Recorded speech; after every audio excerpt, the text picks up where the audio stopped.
الحمد لله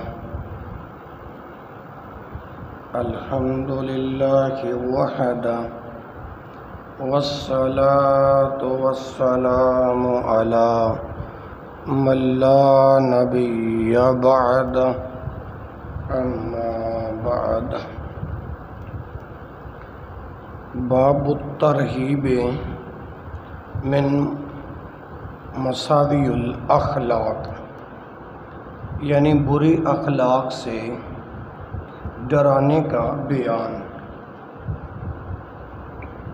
پر آج ہم نے بات کرنی ہے۔ ذرا توجہ سے اور پورے انہماک کے ساتھ گفتگو سماعت فرمائیں، اللہ آپ کو بڑا نفع دے گا۔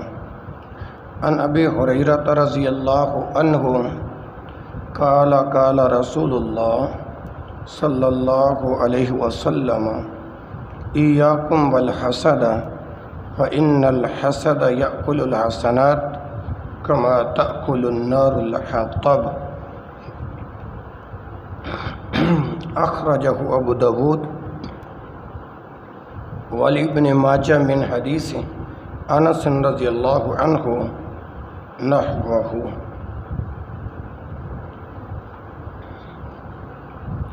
الترہیب مصدر ہے باب تفعیل سے، اس کا معنی ہوتا ہے ڈرانا، خوف دلانا۔ مساوی جمع ہے مساواتن کی، اس کا معنی ہے برائی، یعنی برے اقوال و افعال۔ الحسد یہ ہے کہ کسی دوسرے کے لیے زوال نعمت کی تمنا کرے اور یہ خواہش رکھے کہ یہ چیز اس سے چھین کر مجھے مل جائے۔ میرے بھائیوں، یہ ناجائز و حرام ہے، البتہ اگر یہ تمنا کی جائے کہ جیسی اللہ تعالیٰ نے فلاں کو نعمت دی ہے مجھے بھی دے، اور اس میں دوسرے کی نعمت چھن جانے کی نیت نہ ہو تو پھر جائز ہے، اور شریعت کی زبان میں اسے رشک کہتے ہیں۔ کیا کہتے ہیں؟ رشک۔ ابو ہریرہ رضی اللہ تعالی عنہ سے روایت، رسول اللہ صلی اللہ علیہ وسلم نے ارشاد فرمایا ایاکم والحسد، حسد سے بچو، فإن الحسد یأکل الحسنات، کیونکہ حسد نیکیوں کو اس طرح کھاتا ہے کما تأکل النار الحطب، جیسے آگ خشک لکڑیوں کو کھا جاتی ہے۔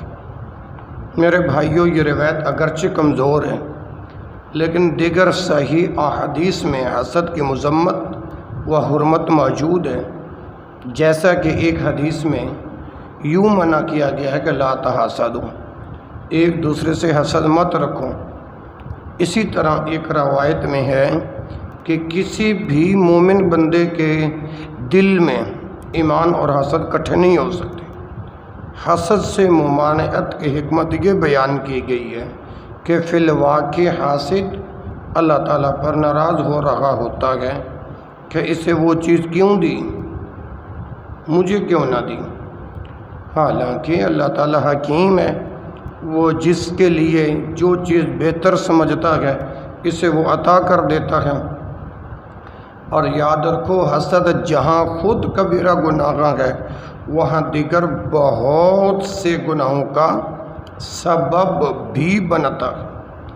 جیسے اس دنیا میں ہونے والا پہلا گناہ شیطان کا آدم علیہ السلام کو سجدے سے انکار حسد کی وجہ سے ہی تھا نا۔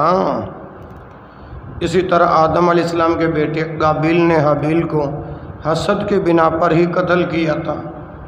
حضرت یوسف علیہ السلام کو ان کے بھائیوں نے حسد کے بنا پر ہی کنویں میں پھینکا، اور عبداللہ بن ابی رئیس المنافقین نے بھی حسد کے بنا پر ہی آپ صلی اللہ علیہ وسلم سے عداوت کا مظاہرہ کیا۔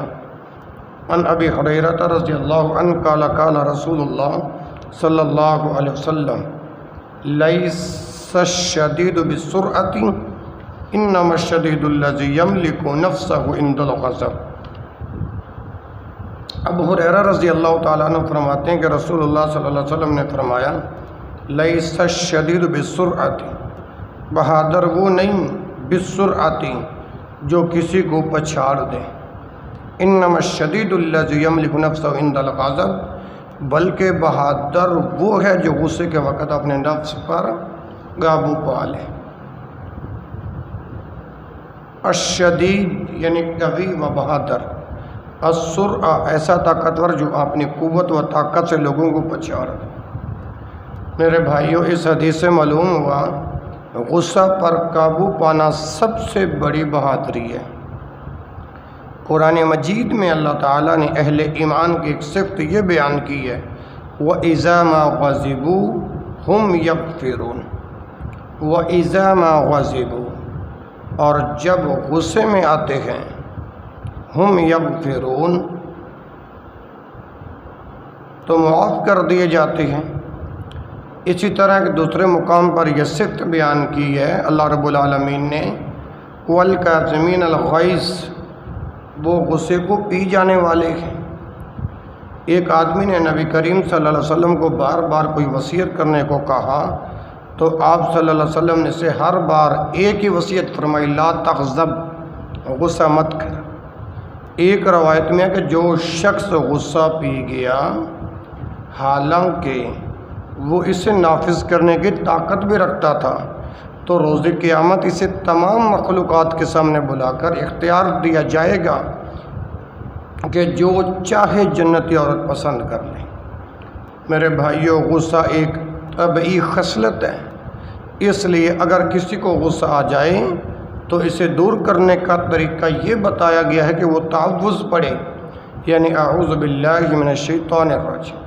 ایک روایت میں جسے غصہ آئے وہ خاموش ہو جائے، ایک اور روایت میں ہے کہ جسے غصہ آ جائے وہ کھڑا ہو تو بیٹھ جائے، یوں اگر غصہ ختم ہو جائے تو ٹھیک ورنہ لیٹ جائے۔ وعن ابن عمر رضی اللہ عنہما قال قال رسول اللہ صلی اللہ علیہ وسلم الظلم ظلمات یوم القیامہ۔ ابن عمر رضی اللہ عنہ سے مروی ہے، رسول اللہ صلی اللہ علیہ وسلم نے فرمایا روز قیامت ظلم اندھیروں کا باعث ہے، ظلم روز قیامت اندھیروں کا باعث۔ الظلم ظلمات یوم القیامہ، معلوم ہوا کہ ظلم حرام ہے۔ کیا ہے؟ ظلم حرام ہے، اور اس میں ظلم کی تمام انواع و اقسام ہی شامل ہیں۔ بعض اہل علم نے ظلم کی دو قسمیں بیان کی، ایک یہ کہ انسان اپنے نفس پر ظلم کرے، اور اپنے اوپر کیا جانے والا سب سے بڑا ظلم شرک ہے، کیونکہ اللہ تعالیٰ مشرک کو کبھی معاف نہیں فرمائیں گے۔ اس کے بعد باقی تمام گناہ بھی مختلف مراتب کے لحاظ سے نفس پر ظلم میں شامل ہے۔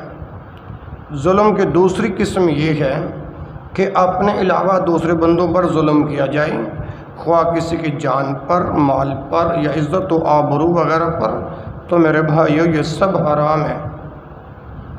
رسول اللہ صلی اللہ علیہ وسلم نے حجۃ الوداع کے خطبہ میں فرمایا تھا کہ بلا شبہ تمہارے خون، تمہارے اموال اور تمہاری عزتیں آپس میں اس طرح حرام ہیں جیسے اس دن کی حرمت اس مہینے میں اور اس شہر میں۔ اس لیے اگر کسی سے دوسرے مسلمان پر کوئی ظلم زیادتی ہوئی ہو تو اسے چاہیے کہ دنیا میں ہی اس سے معافی مانگ کر یا کسی بھی طریقے سے حساب برابر کر لے۔ اللہ کے نبی صلی اللہ علیہ وسلم نے فرمایا تھا کہ جس نے اپنے کسی بھائی پر ظلم کیا ہو اسے چاہیے کہ اس سے دنیا میں معاف کرا لے، اس لیے آخرت میں روپے پیسے نہیں ہوں گے اور اس کے بھائی کے لیے اس کی نیکیوں سے حق دلایا جائے گا۔ اگر اس کے پاس نیکیاں نہیں ہوں گی تو مظلوم بھائی کی برائیاں اس پر ڈال دی جائیں گی۔ اللہ اکبر۔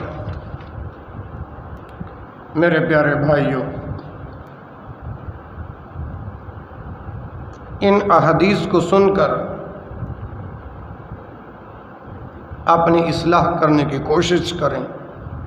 ان جابرین قال قال رسول اللہ صلی اللہ علیہ وسلم اتقوا الظلم فإن الظلم ظلمات یوم القیامہ واتقوا الشح فإنہ اہلک من کان قبلکم۔ جابر رضی اللہ تعالیٰ عنہ سے مروی ہے کہ رسول اللہ صلی اللہ علیہ وسلم نے فرمایا اتقوا الظلم، ظلم سے بچو، فإن الظلم ظلمات یوم القیامت، ظلم روز قیامت تاریکیوں کا باعث ہے، واتقوا الشح، اور بخیلی سے بچو، فإنہ اہلک من کان قبلکم، کیونکہ اس نے تم سے پہلے لوگوں کو ہلاک کر دیا تھا۔